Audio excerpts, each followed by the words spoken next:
Good morning. Good morning. So today we will be going over our intro to genetics vocabulary. So these are going to be some key terminology that you will hear throughout Unit 7 on genetics. For any reason, even if you don't have this lovely handout here, as long as you have your biology spiral notebook, you can just write these terms and definitions down and you can have those handy. If you would like to have a copy of this, you can print it up. It is available on Canvas on that helpful study material link. Or whenever you come back to class or whenever you're in class, if you want a printed copy of this and you do not have one, you can get one. So let's get started. So the first thing, we're going to define the study of genetics. And this is, genetics is basically, call it the study of heredity. And we're going to define heredity down here at the bottom a little bit later. This fine looking man here, we call him the OG of genetics, the father of genetics, right? This is Gregor Mendel. And he is most famous for his experiments on pea plants. Now, he was not a biologist by trade. He was actually a monk who was bored one day and he wanted to know how traits were passed on from parent to offspring, and he did a little experiment with pea plants. So, as far as this unit, all you need to know is Gregor Mendel is the father of genetics, and he is most famous for his pea plant experiments. Let's get into some definitions. As you can see, I've drawn some nice little pictures. I honestly didn't draw that, but I'm going to say I did. But have some pictures here also to go with the terminology as well. So, first word, heredity. This is the passing of traits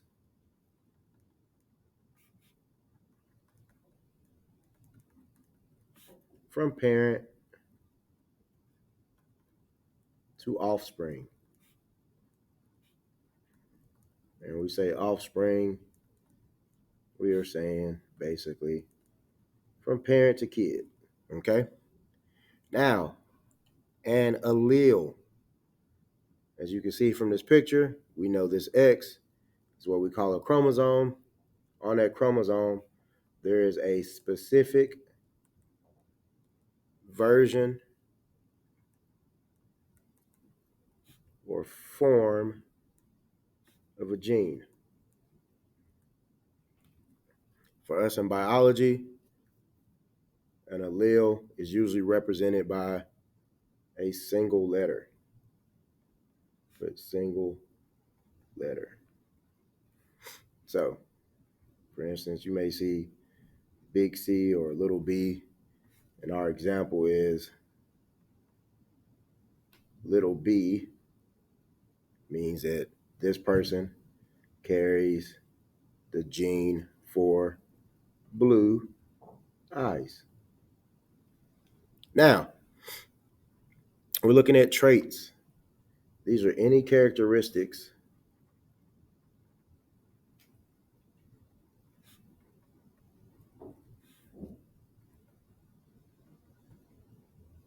that can be passed from parent to kid.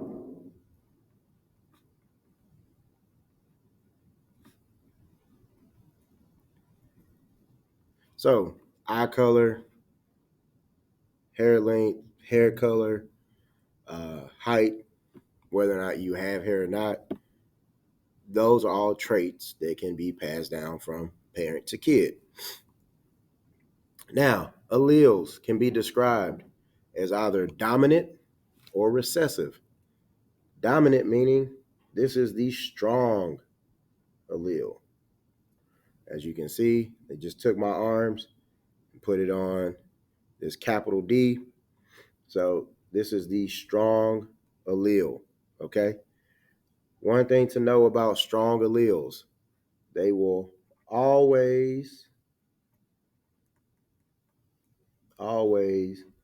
be expressed. Now we learned In previous units, when we talked about gene expression, expressed means this is what you will see. So the strong allele will always be seen over the recessive allele. So strong mean, or if dominant means strong, recessive then means weak.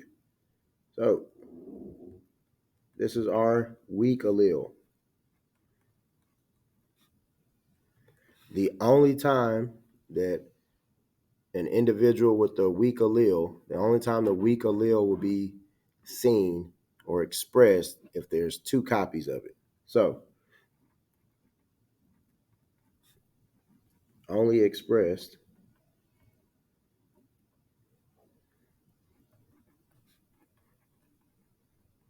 there are two copies present.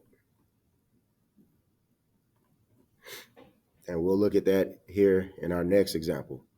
So, genotype sounds like genes, right? These are the codes, the letters that describe the trait. So, codes, letters for a specific trait or gene, be interchangeable. So, some examples of genotype. If I were to ask you for genotype on a quiz or a test, what I'm looking for is this. Two alleles together, that gives us the genotype, big G, big G. Or you could have big G, and little g, little g. Okay? If genotype is the code, phenotype is what you can actually see, which is represented by this mirror. So, phenotype is asking the physical appearance.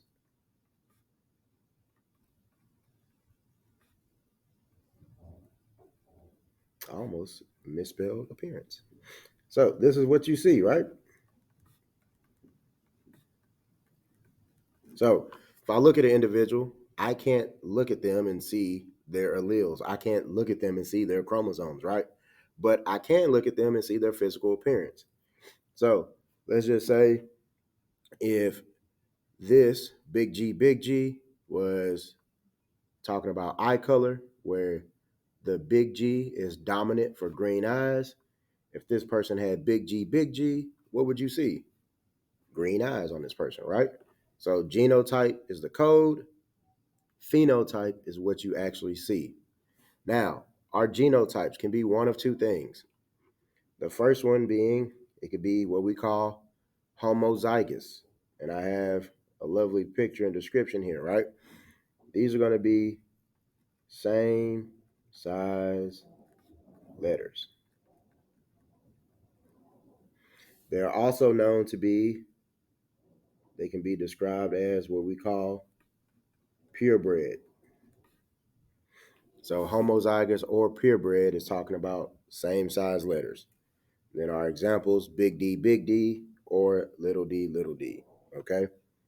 I'm going to write same here. Heterozygous would be different. So these are different size letters.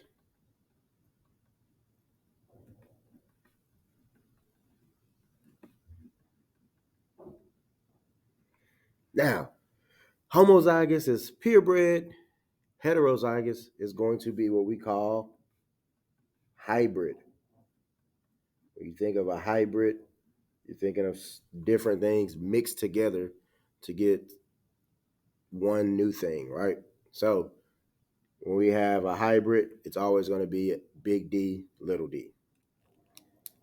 There you have it. These are all you need. Major terminology for genetics. Don't forget this man, the OG, Gregor Mendel.